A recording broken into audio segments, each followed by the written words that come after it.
आप देख रहे हैं कथा व्यथा यूट्यूब चैनल की स्पेशल प्रस्तुति, न जिसका आदि न अंत, वो है अनंत। धार्मिक चर्चाओं का अनोखा संगम। नमस्कार। जय श्री श्याम, जय श्री श्याम, जय श्री श्याम। कथा व्यथा यूट्यूब चैनल की अद्भुत प्रस्तुति अनंत में आपका स्वागत है। इस कड़ी में आप सुनेंगे लंका का निर्माण कैसे हुआ, लंका में इतना सोना कहाँ से आया जिससे पूरे सोने की लंका बनी, कहाँ से सोना आया, कैसे सोना बना। इसके लिए जानने के लिए सुनिए पूरी कथा। जय श्री श्याम, जय श्री श्याम, जय श्री श्याम।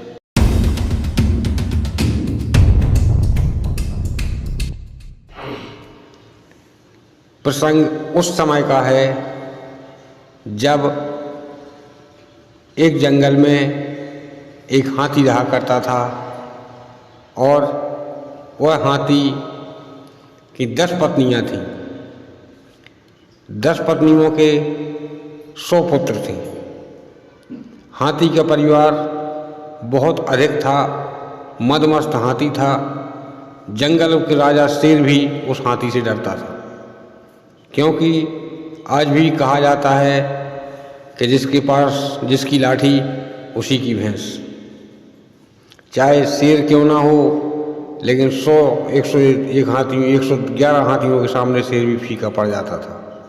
इसीलिए उस जंगल का राजा हाथी को कहा गया और उसे गजेंद्र कहने लगे। जानवर, सभी जानवर उससे डरते थे।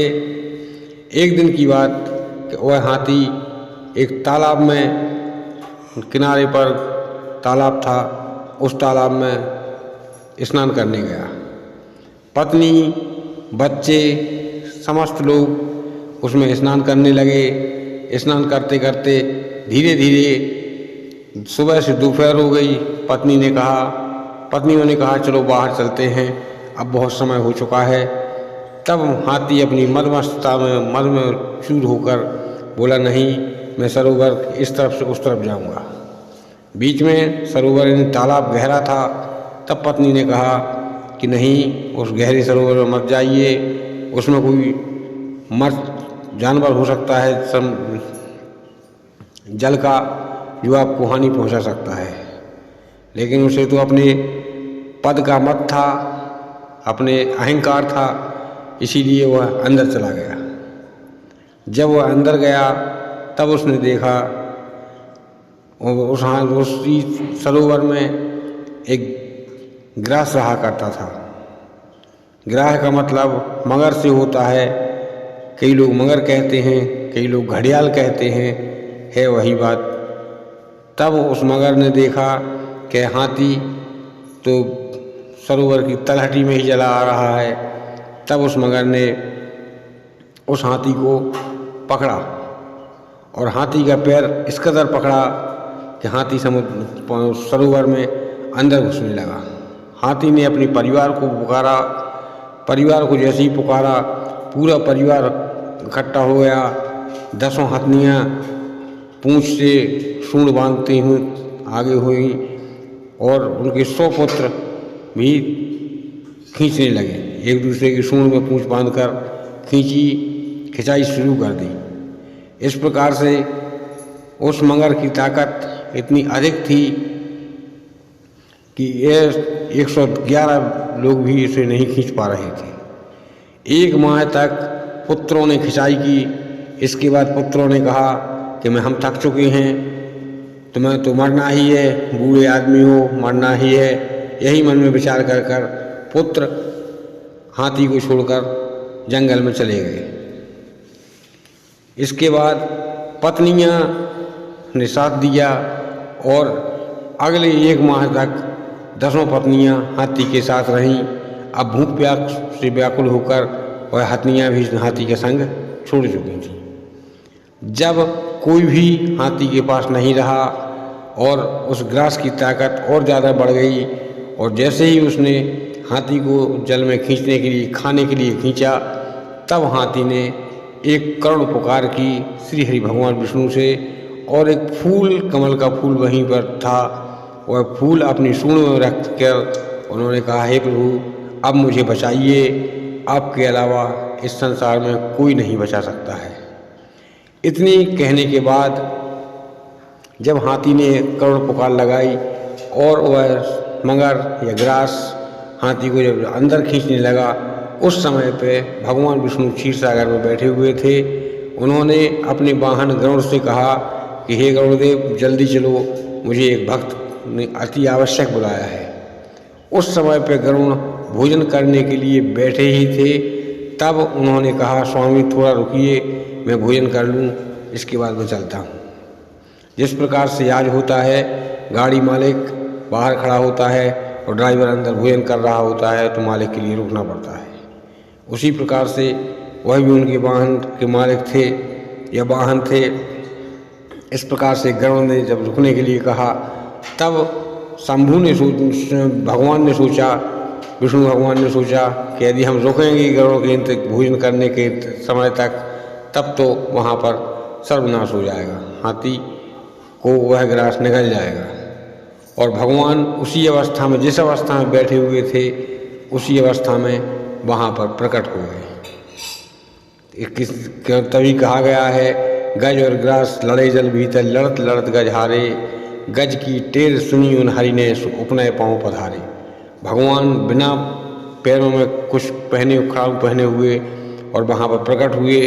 जैसे ही प्रकट हुए, उन्होंने अपना सुदर्शन चक्र लिया, सुदर्शन चक्र से उस ग्रास की गर्दन काट दी। अब वह ग्रास मर चुका था और गज बाहर खड़ा खड़ा भगवान की स्तुति कर रहा था और अपने परिवार को सोच रहा था, अपने परिवार के बारे में कि कोई साथ नहीं देता है। भगवान ने सोचा भगवान ही साथ देते हैं, ऐसे सोचते ही भगवान को दर्शन करने लगा। तब भगवान ने कहा, हे गजेंद्र, गज, तुमने बहुत बड़ी मूर्खता की है जो इस जल में अंदर चले आए। तो गजेंद्र बोले, प्रभु मुझे मालूम नहीं था कि इसमें एक ग्राह भी रहता है, नहीं तो मैं नहीं आता। तब भगवान ने कहा, परिवार वाले ने तुम्हारा कितना साथ दिया? तब वह बोले परिवार वालों ने कोई साथ नहीं दिया। 1 माह तक मेरे 100 पुत्र मेरे साथ रहे, इसके बाद भाग जंगल को चले गए। इसके बाद अगले 1 माह तक मेरी पत्नियाँ मेरे साथ में रहीं, इसके बाद वही अंततः छोड़ के चली गईं। अब तो केवल सहारा आपका था। जैसे ही मैंने बुलाया और आप प्रकट हुए और आपने इसे मार दिया। हे प्रभु, मैं आप में लीन होना चाहता हूँ और इसने मुझे क्यों मारा है, इसकी मेरी दुश्मनी क्या थी? अगर आप जानते हो तो आप मुझे बताएं। तब भगवान श्री हरि विष्णु बोले, तुम्हारे पूर्व जन्म की कथा मैं तुम्हें सुनाता हूँ। ये राजा, तुम एक देश के राजा थे और यह भी एक देश का राजा था। यह कमज़ोर था, तुमने इसके राज्य पर चढ़ाई कर इसे बंदी बनाकर इसे मृत्युदंड दिया था। उसी का बदला लेने के लिए भगवान ने इसे ग्राह बनाया और तुम्हें गज बनाया ताकि यह अपनी मौत का बदला ले सके। तुम मेरी शरण में आ गए और मैंने तुम्हें इसको मार दिया, तुम्हें मुक्त कर दिया। अब तुम जा सकते हो, अपने परिवार के साथ रहो और आनंद लो। तब वह गज बोले हे प्रभु, वह आनंद कितना बेकार है। उस परिवार को मैं सबको देख चुका हूँ, मैं वह आनंद, परमानंद नहीं चाहता हूँ। मैं तो केवल आपके चरणों में लीन होना चाहता हूँ, आप में लीन होना चाहता हूँ, वही परमानंद चाहता हूँ। यदि आपकी इच्छा हो तो आप ऐसा करें। भगवान ने बहुत समझाया लेकिन वह नहीं माने और कहा, हे प्रभु, अब तो मैं मुक्ति चाहता हूँ इस सांसारिक बंधन से। इतना कहते हुए भगवान ने उसके प्राण निकाल। भगवान ने कहा, ऐसा नहीं हो सकता है, तुम्हारी उम्र काफ़ी है। तब उसने कहा कि हे प्रभु, ये भी गलत है कि जो मुझे खा रहा था, मुझे मार रहा था, आपने उसे तो मुक्ति दे दी और मैं आपके शरण में तड़पता रहूँगा, ऐसा कैसे हो सकता है? तब भगवान ने कहा कि नहीं, तुम मेरे भक्त हो और तुम मेरा स्मरण कर रहे थे और तुम्हारे चरण जो पकड़े हुए था उसे तो ताड़ना जरूरी था। भगवान का भक्त जो होता है वह तो पुण्यात्मा होता ही है, लेकिन जो उसके चरण पकड़ ले तो उसे उसकी तो मुक्ति होना जरूरी थी। इस प्रकार मैंने उसे मुक्त कर दिया है, अब तुम अपने परिवार के साथ जाओ और रहो। इस पर गजेंद्र ने कहा, नहीं प्रभु, मैं परिवार के साथ नहीं रहना चाहता हूँ, मैं आप में लीन होना चाहता हूँ। तब भगवान ने बार बार अनुनय करने पर भगवान ने कहा, ठीक है, जैसी तुम्हारी इच्छा। और भगवान ने गज के भी प्राण निकाल लिए और अपने आप में लीन कर लिए। इस प्रकार से भगवान ने देखा, गज के प्राण निकालने के बाद देखा कि गरुड़ जी सामने खड़े हैं हाथ जोड़े हुए, और कहा, हे प्रभु मुझे माफ़ कर दें, मैं अपने उद्मग्न में भूल गया था कि जब तक मैं नहीं जाऊंगा आप कहीं जा ही नहीं सकते। इस प्रकार भगवान से क्षमा मांगते हुए गरुड़ ने कहा कि हे प्रभु मुझे क्षमा करें। तब भगवान ने कहा कि हे गरुड़देव, ठीक है, आज तो तुमने ऐसा किया तो किया, कभी ऐसा भविष्य में ऐसा मत करना, वरना मैं वाहन बदल दूंगा। अपना वाहन जो तुम्हारे ऊपर सवारी करता हूँ, किसी और ऊपर सवारी करना शुरू कर दूंगा। तब गरुड़ ने कहा, हे प्रभु ऐसी गलती मैं दोबारा नहीं करूँगा। अब गरुड़ जी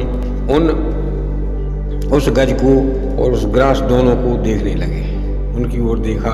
तब भगवान समझ गए, भगवान सर्वज्ञ हैं, सब को जानने वाले हैं। तब उन्होंने कहा, हे गरुड़, अब तुम अपनी इच्छा बोलो, तुम्हारी इच्छा क्या है। तब गरुड़ ने कहा, हे प्रभु, जब से मैं आपके पास आया हूँ सात्विक भोजन कर रहा हूँ और मैं मांसाहारी जीव हूँ। यदि आपकी आज्ञा हो तो मैं आपको अपने लोक छोड़, वैकुंठ छोड़कर यहाँ पर आकर इसका आनंद ले सकता हूँ।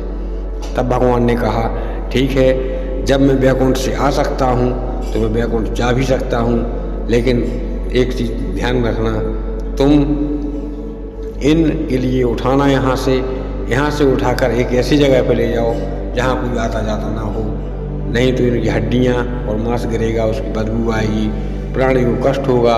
इस प्रकार से तुम यहाँ इन्हें कहीं और ले जाओ।